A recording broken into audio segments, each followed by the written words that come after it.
주께서 주신 비전으로 같은 꿈을 꾸고 하나가 되기를 바랍니다. 하나가 아니란 말은 아닙니다.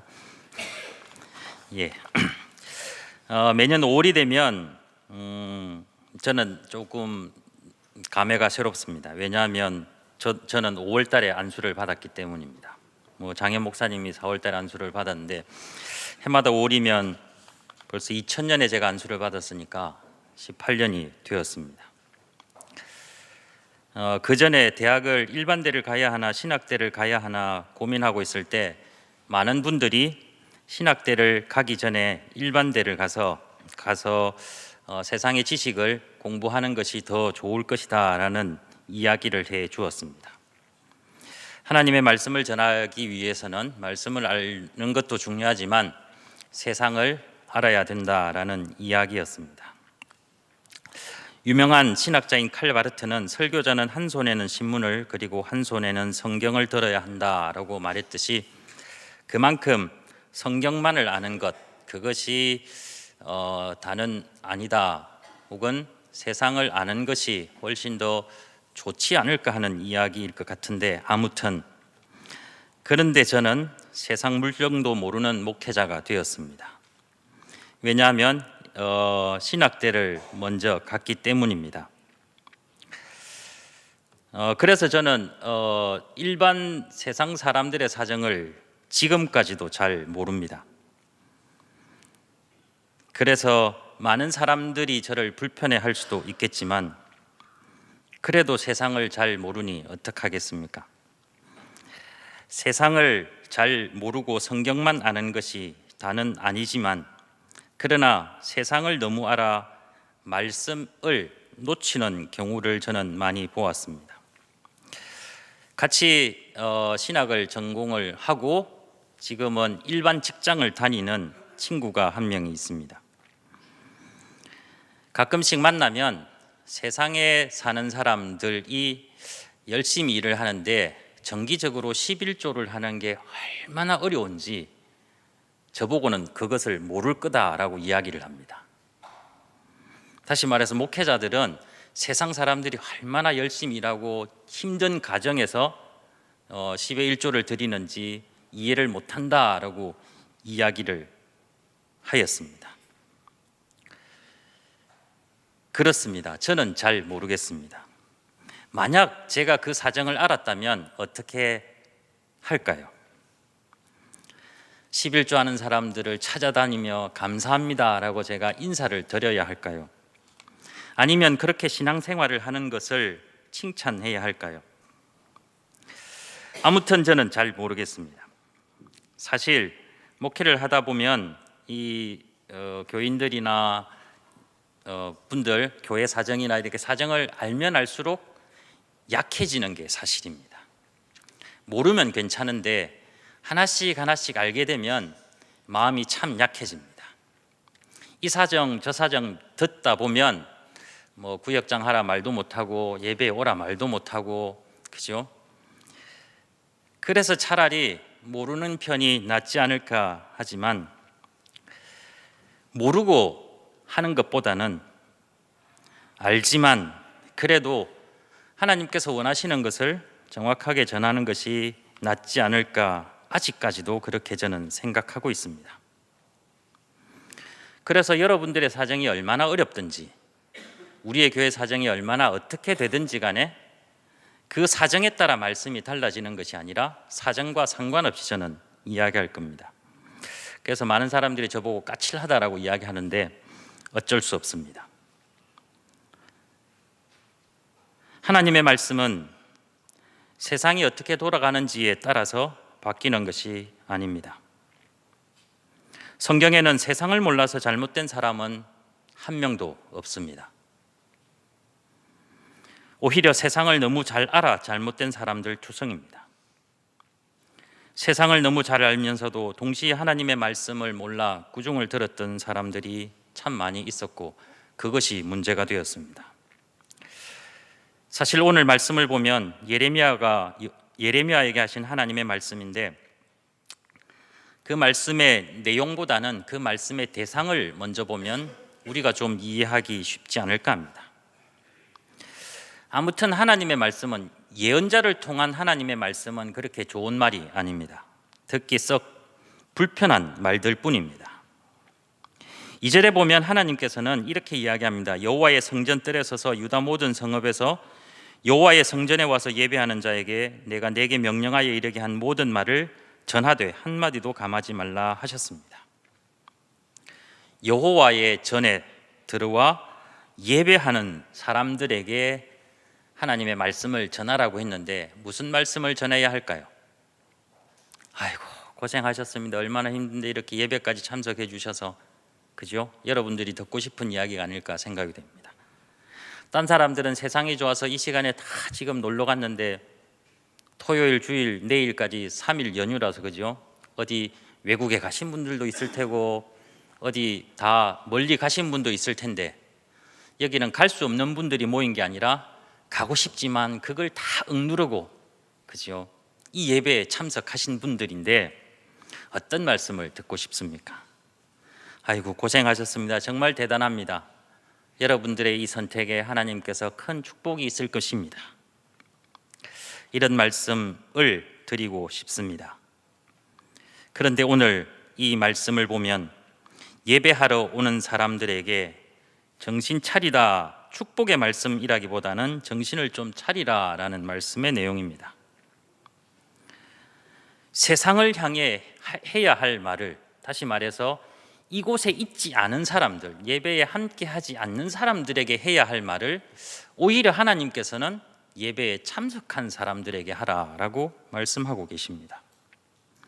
세상에 나가 믿지 않는 사람들에게 제대로 믿으라, 세상에 나가 불순종하는 사람들에게 순종하라라고 이야기를 해야 될 텐데, 오늘 말씀은 예배를 드리는 사람들을 향하여 순종하라라고 말씀하고 있기 때문입니다.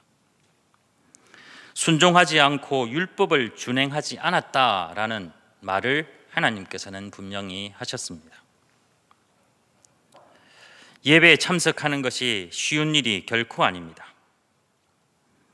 예배에 참석하는 것이, 예배를 드리는 것이 결코 작은 일은 아닙니다. 그런데 하나님은 예레미야를 통해 그들에게 칭찬이나 축복의 말을 하기보다는 지금 불순종하고 있다라고 이야기를 하고 있습니다. 우리도 그렇기 때문에 예배를 드리러 오지 않는 사람들은 논외로해야 합니다. 야, 저 말씀을 왜 하는지, 혹은 예배를 빠지고 지금 어디 가서 재미나게 노는 사람들이 들어야 될 말이 아니라 열심히 예배를 드리는 사람들이 들어야 한다는 말입니다. 어쩌면 우리들은 속으로 예배에 오지 않는 사람들을 욕하고 있지만 오히려 하나님은 예배 자리에 앉아 있는 우리들을 꾸중하고 계실지도 모릅니다. 우리는 항상 하나님의 진노의 말씀의 대상에서 제외하는 경우가 참 많이 있습니다. 우리는 어느 정도 믿음이 있고 그리고 봉사도 하고 잘하고 있다라고 생각하기 때문입니다. 우리는 다른 사람에 비해 조금 더 많은 시간을 하나님을 위해 헌신하고 있다라고 생각하고 있을 것입니다. 주일날 예배도 안 드리는 사람이 많은데 오후 예배까지 앉아 있는 게 얼마나 힘이 들겠습니까? 그렇지만 그렇다고 해서 우리가 늘 축복의 대상이 되는 것은 아니라는 것입니다. 왜 예배를 드리러 오는 사람들에게 이야기를 했는지, 그것은 예배를 드리러 왔음에도 불구하고 외형적으로는 예배를 드리고 있지만 속으로는 하나님의 말씀을 지키지 아니하고 율법을 지키지 않았기 때문일 것입니다. 하나님께서 그래서 예레미야를 통해 이 말씀을 하신 이유는 실제로 그들이 듣고 혹시 그 악한 길에서 돌아오지 않을까 하는 희망 때문이었습니다. 3절을 보면 그들이 듣고 혹시 각각 악한 길에서 돌아오리라. 그리하면 내가 그들의 악행으로 말미암아 그들에게 재앙을 내리려 하던 뜻을 돌이키리라. 하나님께서 지금 예배를 드리고 있는 사람들에게 전하라고 한 말씀은 바로 여러분들은 악을 행하는 사람들입니다. 여러분들은 지금 그 악행에서 돌아와야 합니다라고 이야기를 하고 있는 것입니다. 그 말을 듣고 예배를 드리는 사람들이 아 그렇구나라고 해서 그 악한 길에서 돌아오면 하나님께서 계획했던 그 재앙을 내리지 않을 것이다 라고 하신 것입니다. 그 재앙의 내용을 보면 6절을 보시면 내가 이 성전을 실로같이 되게 하고 이 성을 세계 모든 민족의 저주거리가 되게 하리라. 이것이 하나님께서 내리시는 징벌의 내용입니다. 다시 말해서 돌아오지 아니하면 말입니다. 하나님은 예배하는 자에게 말씀을 전하게 하셨고 그 말씀을 듣고 혹시 돌아오면 재앙을 내리지 않겠지만 돌아오지 않으면 이 성을 세계 모든 민족의 저주거리가 되게 할 것이다 라는 재앙을 선포하셨습니다. 자, 그러면 하나님의 계획은 어디에 있을까요? 하나님이 진정 원하시는 계획은 어떤 계획이겠습니까? 이스라엘이 저주거리가 되기를 바라고 계실까요? 아니면 그들이 돌아와서 자신의 뜻을 돌이키시기를 원하겠습니까? 하나님은 지금 재앙을 내리기로 오래전부터 결정하셨습니다. 그런데 이 말씀을 하는 이유는 자신의 결정에는 변함이 없다라고 이야기를 하고 계신 걸까요? 아니면 나는 얼마든지 내 계획을 포기할 수 있다라고 말씀하신 거겠습니까? 하나님은 지금 내가 세웠던 계획을 포기할 수 있다라고 말씀하고 계십니다. 다시 말해서 당신들을 축복하려고 했던 그 계획을 포기하려 한 것이 아니라 이스라엘 백성들을 멸망시키려는 그 계획을 얼마든지 포기할 수 있다라는 것입니다.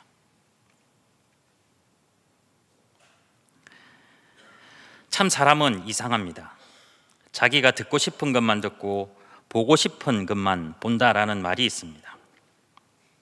7절을 보면 이런 예언자가 한 이야기를 어떤 사람이 들었냐면 성전 안에 예배하러 온 사람들이겠죠, 그죠?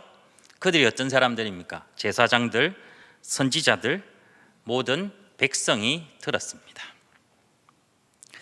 자, 이 말을 들은 사람들은 하나님께서 예레미야를 통해 지금 우리에게 무슨 말을 하고 계신 걸까라고 이해를 했을까요?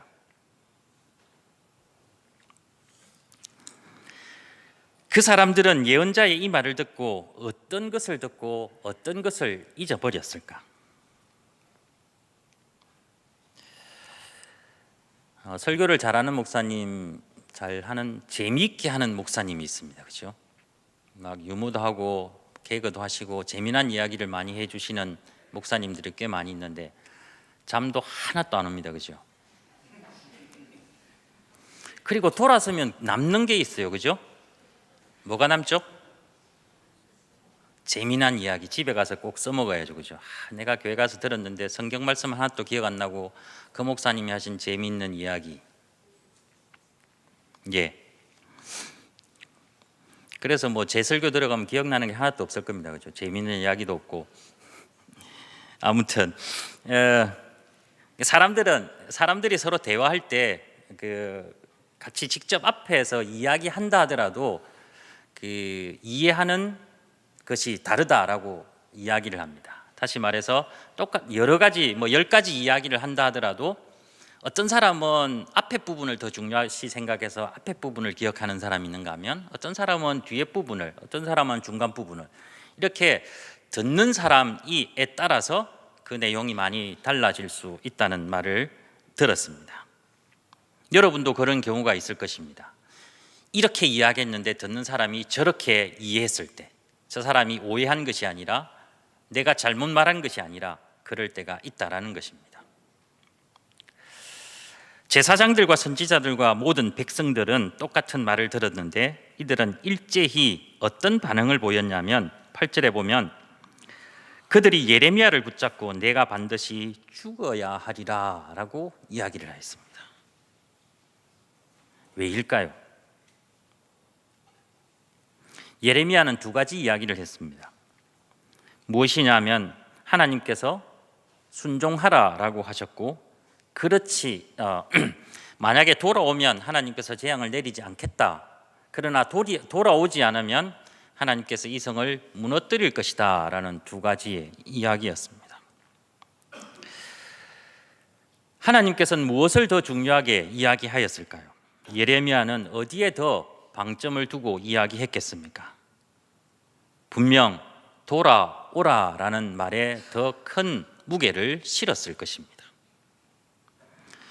예배를 드리고 있지만 여러분들은 불순종하는 사람들입니다. 하나님의 율법을 잘 지키지 않습니다. 그러니까 제발 돌아오십시오.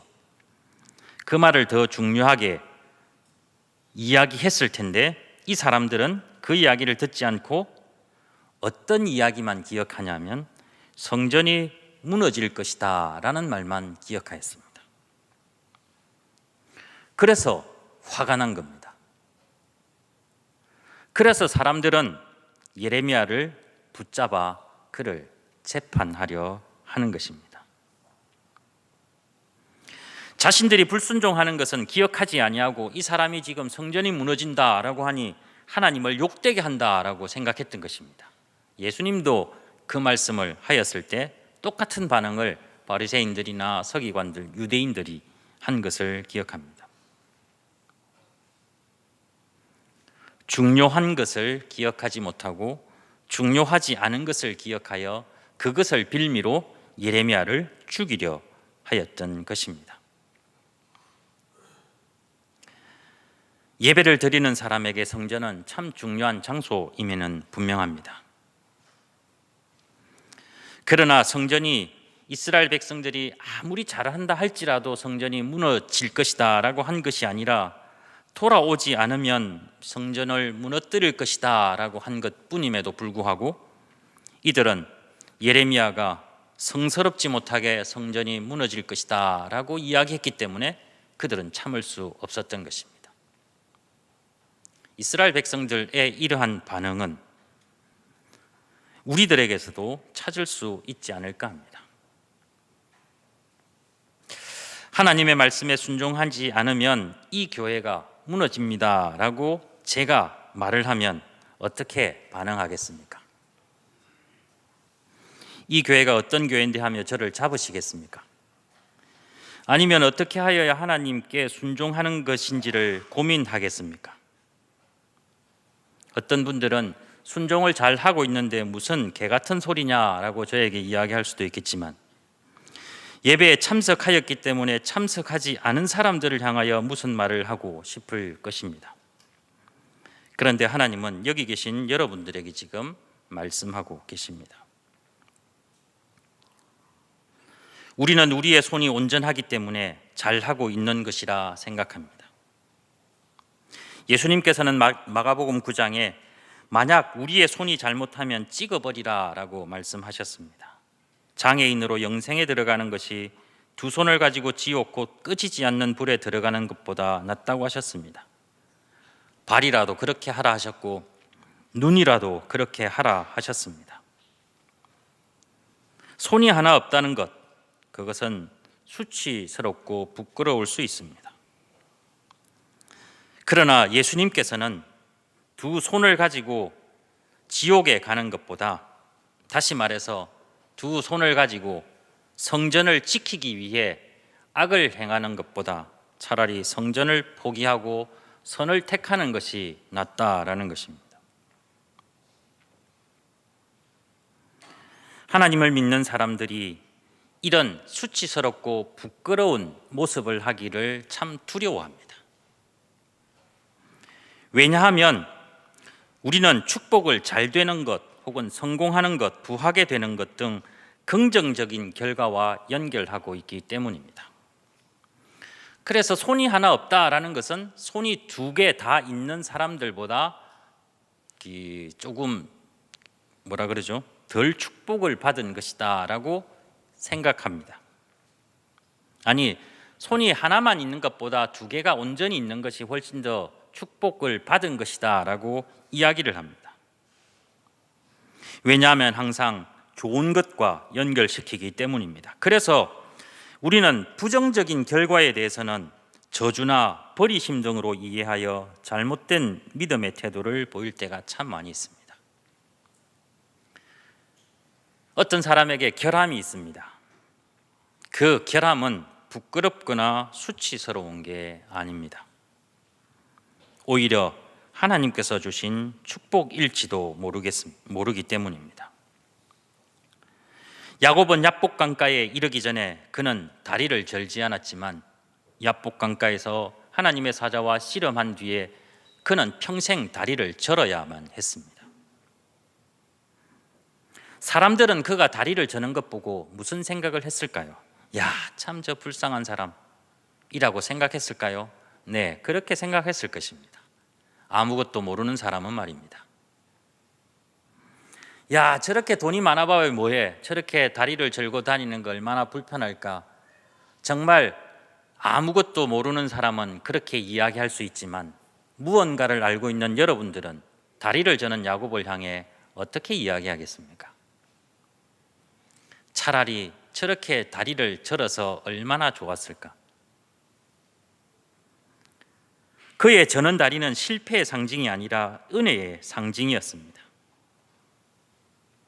그것은 그에게 수치스러운 것, 부끄러움이 아니라 오히려 하나님의 은혜의 상징이었던 것입니다.